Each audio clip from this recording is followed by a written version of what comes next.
Hello students, welcome to the part 13 of the topic vectors. In this lecture, we will learn some examples on properties of scalar product of vectors. Example, find a bar dot b bar if magnitude of a bar equal to 3, magnitude of b bar equal to 6, root 6 and the angle between a bar and b bar is 45. Here we have to find value of a bar dot b bar. So by using definition of a bar dot b bar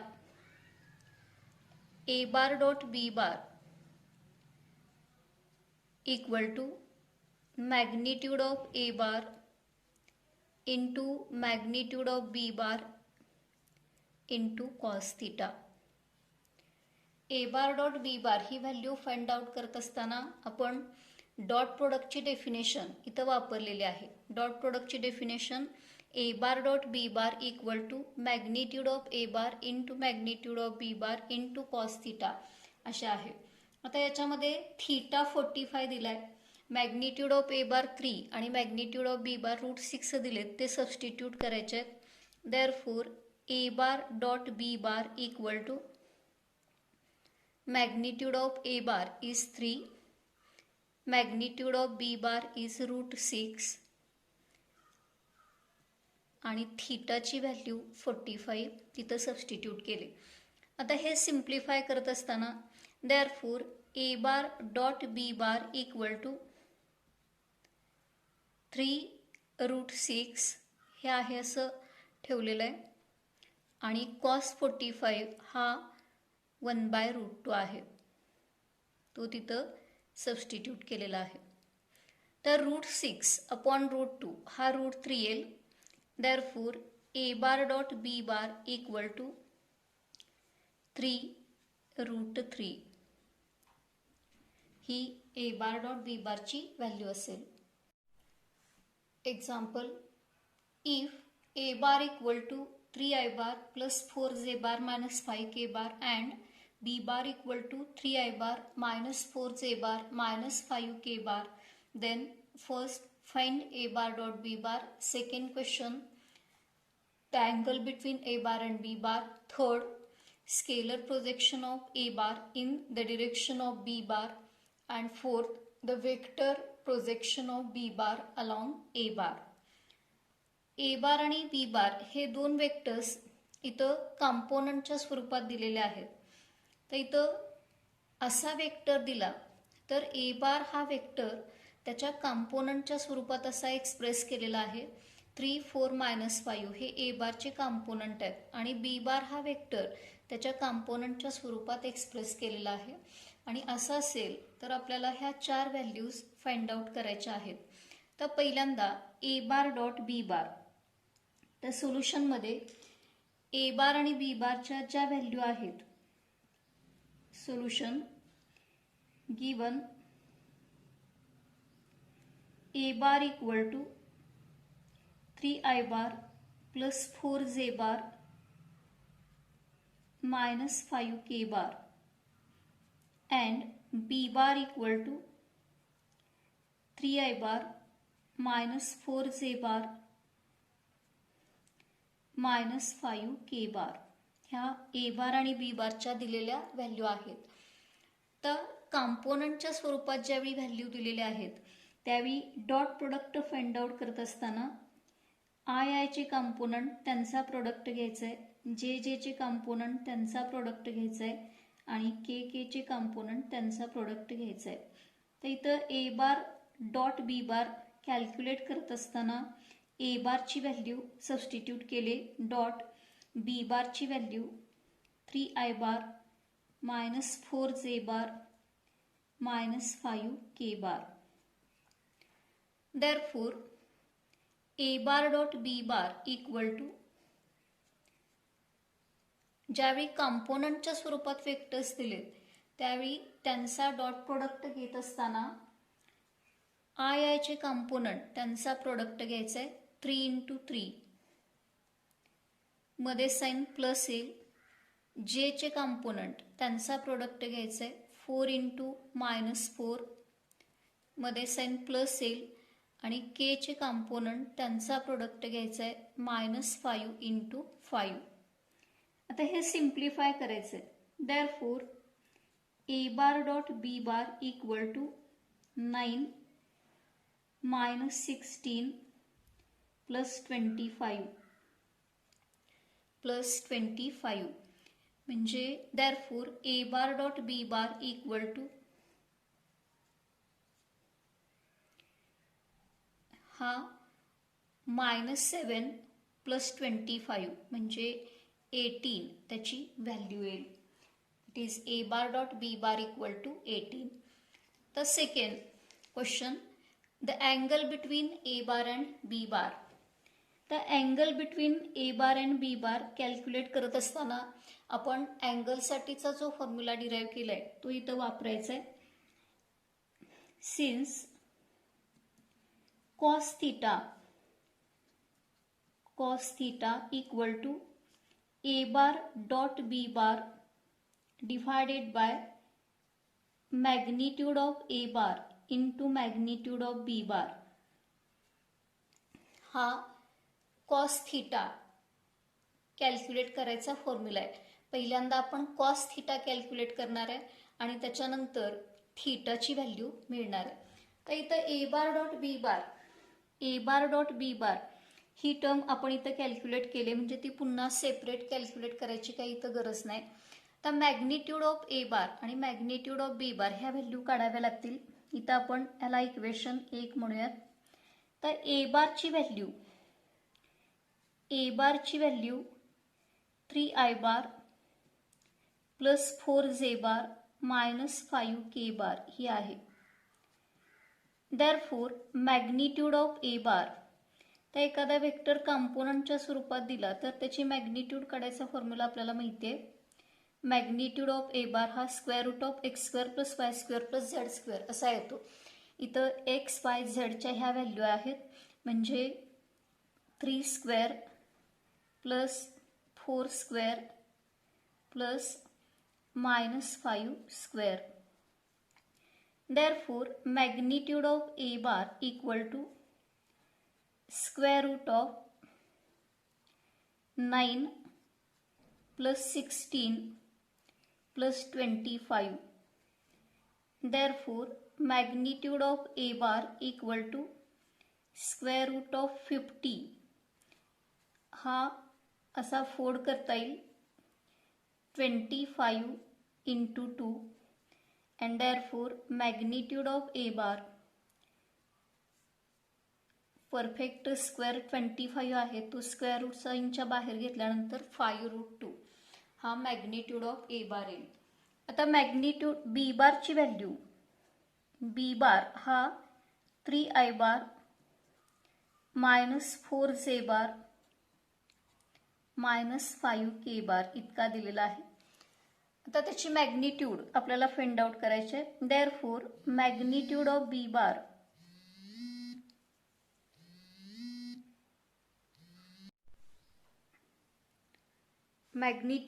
bar equal to square root of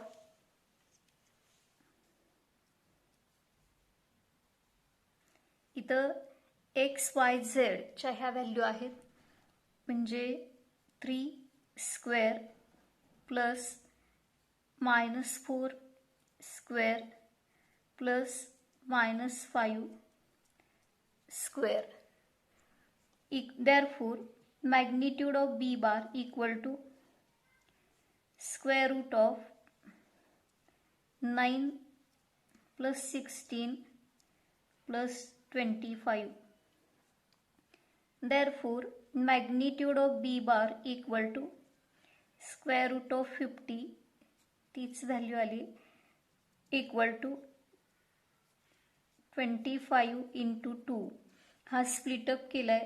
Therefore, magnitude of B bar equal to 5√2. आता ह्या value आपण equation 1 मध्ये substitute करणार आहे.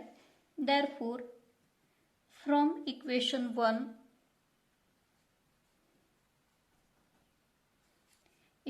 1 असं आहे cos theta equal to A bar dot B bar divided by magnitude of A bar into magnitude of B bar.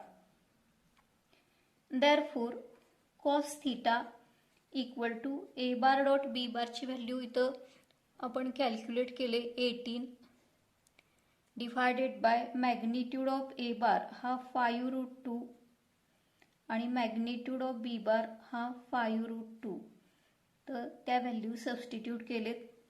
Therefore, cos theta equal to 18 divided by हा 25 into √2 हा 2l म्हणजे equal to 9/25. तर ही cos थीटाची value 9/25 झाली. म्हणजे theta calculate करण्यासाठी कॉसला transfer करायचा आहे आणि कॉस RHSला ट्रान्सफर झाला की त्याचा कॉस इन्व्हर्स होईल.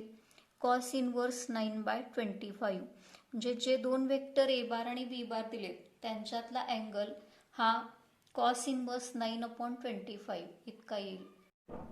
थर्ड क्वेश्चन गिवन ह्याच्यामध्ये A बार आणि B बार हे जे दोन वेक्टर दिलेले आहेत ते इथं लिहून घेतलेले आहेत आणि we have to find scalar projection of A bar in the direction of B bar. तर scalar projection of A bar on B bar किंवा in the direction of B बारचा हा फॉर्म्युला आहे A bar dot B bar divided by magnitude of B bar. तर इथं ही value find out करत असताना ह्या दोन व्हॅल्यू आपल्याकडं आपण आधीच कॅल्क्युलेट केलेल्या आहेत त्या आपण आहे तशा सबस्टिट्यूट करणार आहे. त्या व्हॅल्यू जर आपल्याकडं नसतील तर त्या सेपरेट कॅल्क्युलेट कराव्या लागतील. आता इथं A बार डॉट B बारची व्हॅल्यू आपण ह्या केसमध्ये फाइंड आउट केले ती 18 आहे आणि मॅग्निट्यूड ऑफ B बार पण आपण दुसऱ्या एक्झाम्पलमध्ये फाइंड आउट केलाय तो 5√2 इतका आहे. आता ह्याच्यामध्ये काही सिम्प्लिफाय होत नाही. ही scalar projection of A bar on B बारची व्हॅल्यू 18 डिवायडेड बाय 5√2 इतकी आहे. Fourth example vector projection of B bar along A bar. We have to find vector projection of B bar along A bar. तर vector projection of B bar along A bar हा find out करायचा formula A bar dot B bar into A bar upon magnitude of A bar square असा आहे. तर याच्यामध्ये ही value आपण आधीच calculate केले. मॅग्निट्यूड ऑफ A बार आपल्याकडे आहे आणि A बार हा दिलेला वेक्टर आहे. म्हणजे ह्या तिन्ही व्हॅल्यू आपण आधीचे जी एक्झाम्पल्स आहेत ह्याच केसमधली त्या केसेसमध्ये फाइंड आउट केलेत त्या इथं सबस्टिट्यूट करणार आहे. A बार डॉट B बारची व्हॅल्यू 18 आहे. त्या व्हॅल्यू जर नसतील तर त्या सेपरेट कॅल्क्युलेट कराव्या लागतील आणि मग त्या फॉर्म्युल्यामध्ये सबस्टिट्यूट कराव्या लागतील. 3i bar plus 4j bar minus 5k bar divided by magnitude of A bar.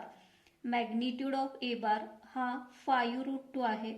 5√2 bracket square equal to 18 into A bar आहे तसा ठेवायचा आहे 3i bar plus 4j bar minus 5k bar divided by ह्याचा square हा 50 येईल. 25 into 2 हा 50. तर 18 आणि 50 मध्ये 2 हा कॉमन फॅक्टर आहे तो काढून टाकला की 9/25 into 3i bar plus 4j bar minus 5k bar. This is vector projection of B bar along A bar. Next example, find the value of A for which the vectors 3i bar plus 2j bar plus 9k bar and I bar plus aj bar plus 3k bar are first case perpendicular and second parallel. इथं दोन vectors दिलेले आहेत. ह्यांना P बार आणि Q बार ही नावं दिलेत. ह्या वेक्टरला P बार म्हटलेला आहे आणि ह्या वेक्टरला Q बार असं नाव दिले सोल्युशनमध्ये. आणि P बार आणि Q बार जर एकमेकाला परपेंडिक्युलर असतील तर A ची व्हॅल्यू आपल्याला फाइंड आउट करायची आहे आणि दुसऱ्या केसमध्ये ते वेक्टर्स जर पॅरलल असतील तर त्या केसमध्ये A ची व्हॅल्यू आपल्याला फाइंड आउट करायची आहे. तर इथं दोन वेक्टर्स जर एकमेकाला परपेंडिक्युलर असतील तर टेस्ट फॉर परपेंडिक्युलर वेक्टर्स आपण प्रॉपर्टीज ऑफ स्केलर प्रोडक्ट ह्याच्यामध्ये शिकलेला आहे. दोन वेक्टर्स जर एकमेकाला परपेंडिक्युलर असतील तर त्यांचा डॉट प्रोडक्ट हा 0 असतो. इफ ए बार इथं पी बार म्हटलेलं आहे आपण. If P bar perpendicular to Q bar then P bar dot Q bar equal to 0. दोन वेक्टर्स जर परपेंडिक्युलर असतील तर त्यांचा डॉट प्रोडक्ट हा 0 येणार आहे. ह्या प्रॉपर्टीचा आपण वापर करायचा आहे. तर इथं पी बारची व्हॅल्यू सबस्टिट्यूट केली. Therefore 3i bar plus 2j bar plus 9k bar dot Q bar is i bar plus aj bar plus 3k bar equal to 0. P bar आणि क्यू बारच्या व्हॅल्यू इथं सबस्टिट्यूट केलेत. आता हे दोन vectors कॉम्पोनंटच्या स्वरूपात दिलेत. कॉम्पोनंटच्या स्वरूपात वेक्टर्स दिले असतील आणि त्यांचा डॉट घ्यायचा असेल तर आय आयचे कॉम्पोनंट त्यांचा प्रोडक्ट घ्यायचा 3 इंटू इथं आयचा कॉम्पोनंट 1 आहे प्लस जेचे कॉम्पोनंट त्यांचा प्रोडक्ट घ्यायचा 2 इंटू ए मध्ये साइन प्लस येईल. केचे कॉम्पोनंट ह्यांचा प्रोडक्ट घ्यायचा इक्वल टू 0. आता हे सिम्प्लिफाय करायचं. Therefore 3 plus 2a plus 27 equal to 0. Therefore 2a plus 30 equal to 0. Therefore 2a equal to minus 30 and therefore value of a equal to -15. म्हणजे P bar आणि Q bar हे दोन दिलेले vectors जर perpendicular असतील तर ए ची व्हॅल्यू -15 इतकी येणार आहे. आता हेच दोन वेक्टर्स जर पॅरलल असतील, ही फर्स्ट केस आणि सेकंड केसमध्ये पी बार आणि क्यू बार पॅरलल असतील तर ए ची व्हॅल्यू आपल्याला फाइंड आउट करायची. तर पी बार आणि क्यू बार हे दोन वेक्टर्स जर पॅरलल असतील तर त्यांचे जे डायरेक्शन रेशोज आहेत ते प्रपोर्शनमध्ये असतात.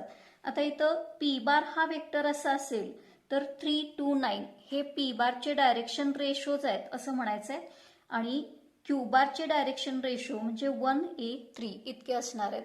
मग हे दोन वेक्टर्स जर पॅरलल असतील तर त्यांचे डायरेक्शन रेशो प्रपोर्शनमध्ये असतात. If P bar parallel to Q bar then a1 bar divided by a1 divided by b1 equal to a2 divided by b2 equal to a3 divided by b3.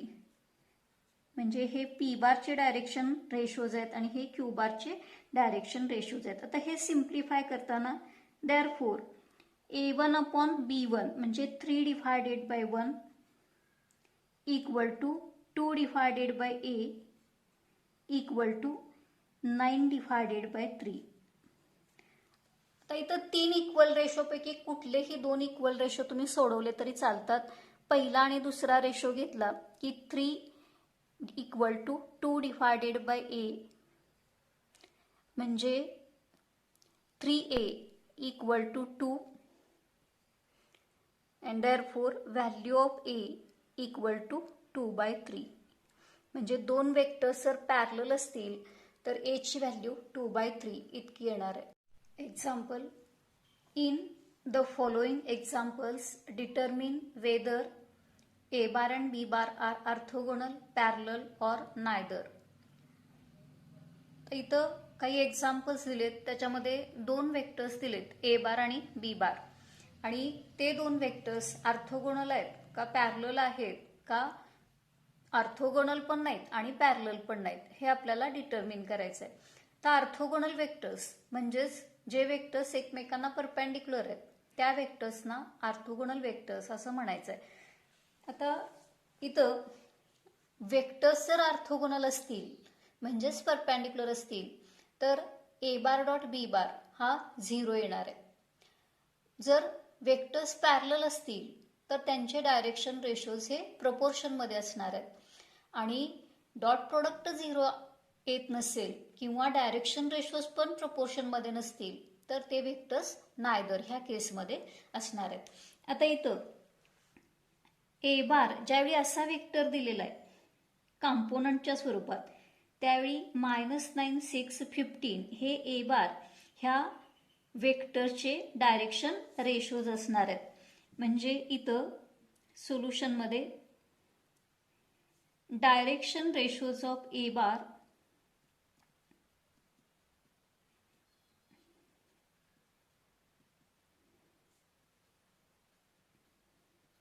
R -9 6 15. आता त्याच पद्धतीनं आपल्याला बी बारचे direction ratios मांडता येतील. Direction ratios of B bar are 6 -4 -10. आता इथं हे जे डायरेक्शन रेशोज आहेत हे प्रपोर्शनमध्ये आहेत. हिअर -9/6 6 त्यांचा रेशो आपण कॅल्क्युलेट केला 15 डिवायडेड बाय -10. आता इथं ह्या रेशोची व्हॅल्यू कॉमन फॅक्टर 3 काढून टाकल्यानंतर -3/2 येईल. इथं पण 2 हा कॉमन फॅक्टर काढून टाकला की -3/2 आणि इथं 5 हा कॉमन फॅक्टर काढून टाकला की पुन्हा व्हॅल्यू -3/2 येईल. म्हणजे हे तिन्ही रेशो इक्वल रेशो आहेत.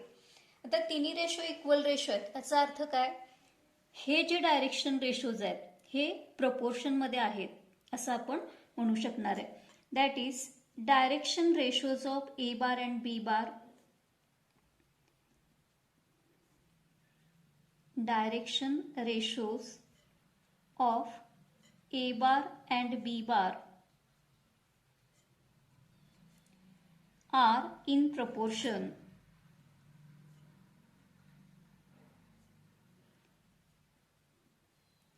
आणि डायरेक्शन रेशो जर प्रपोर्शनमध्ये असतील तर ते दोन वेक्टर्स पॅरलल वेक्टर्स असणार आहेत.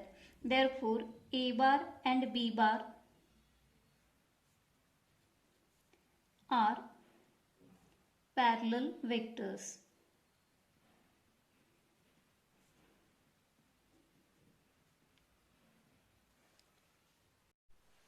Second example, a bar equal to -3/5 into I bar plus 1/2 into j bar plus 1/3 into k bar and b bar equal to 5I bar plus 4j bar plus 3k bar. तर इथं हे दोन vectors आपल्याला orthogonal आहेत का parallel आहेत का दोन्ही पण नाहीत हे डिटर्मिन करायचं आहे. तर इथं A bar dot B bar consider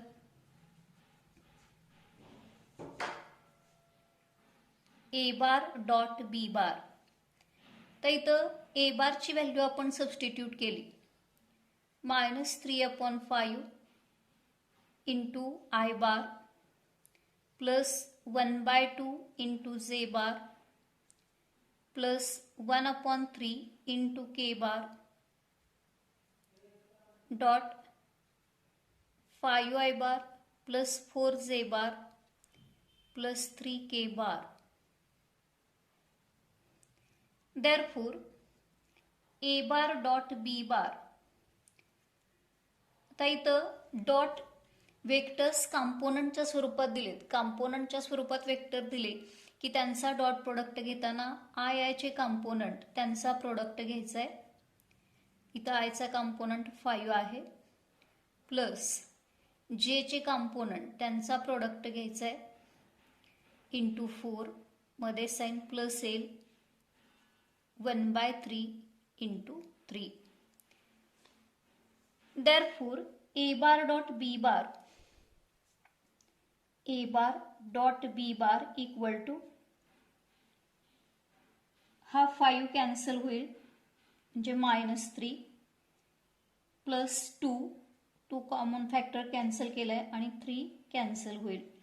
म्हणजे therefore A bar dot B bar equal to -3 + 3 0. आता दोन वेक्टर्स, जर दोन वेक्टर्सचा डॉट प्रोडक्ट 0 आला तर ते दोन वेक्टर्स एकमेकाला परपेंडिक्युलर येतील, म्हणजेच ऑर्थोगोनल होतील. Therefore A bar and B bar are orthogonal vectors.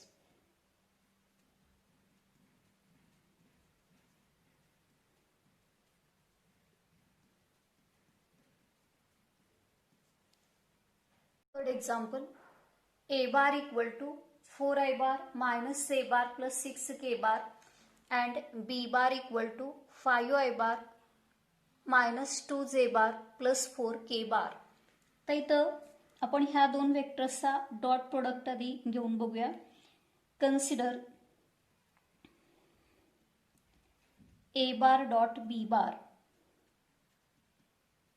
equal to 4i bar minus a bar plus 6k bar dot 5i bar minus 2j bar plus 4k bar. Therefore, a bar dot b bar equal to, the dot in terms of components आहे i चे components त्यांचा product plus j चे component त्यांचा product plus k चे component त्यांचा product येईल. Therefore, a bar dot b bar equal to 20 plus 2 plus 24, म्हणजे 46 त्याची व्हॅल्यू येईल. दिस इज नॉट इक्वल टू 0. म्हणजे ए बार डॉट बी बार हा नॉन झिरो आहे, म्हणजे ते ऑर्थोगोनल नाहीत. Therefore A bar and B bar are not orthogonal vectors. A bar and B bar are not orthogonal.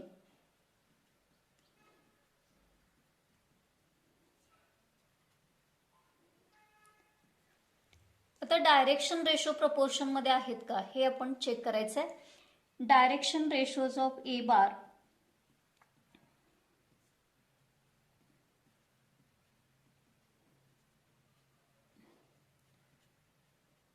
(4-1 6) हे येणार आहे. डायरेक्शन रेशोज ऑफ बी बार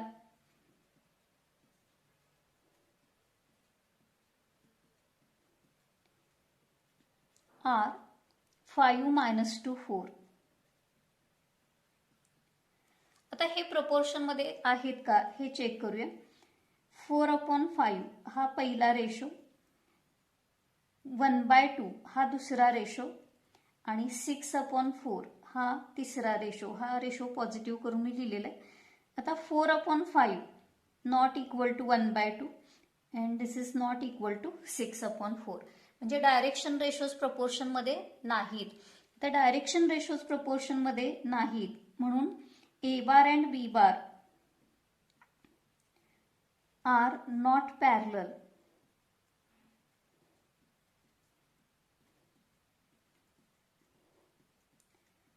म्हणजे हे जे दिलेले दोन वेक्टर्स आहेत हे ऑर्थोगोनल पण नाहीत आणि पॅरलल पण नाहीत, म्हणजे ते नायदर ह्या केसमध्ये असणार आहेत.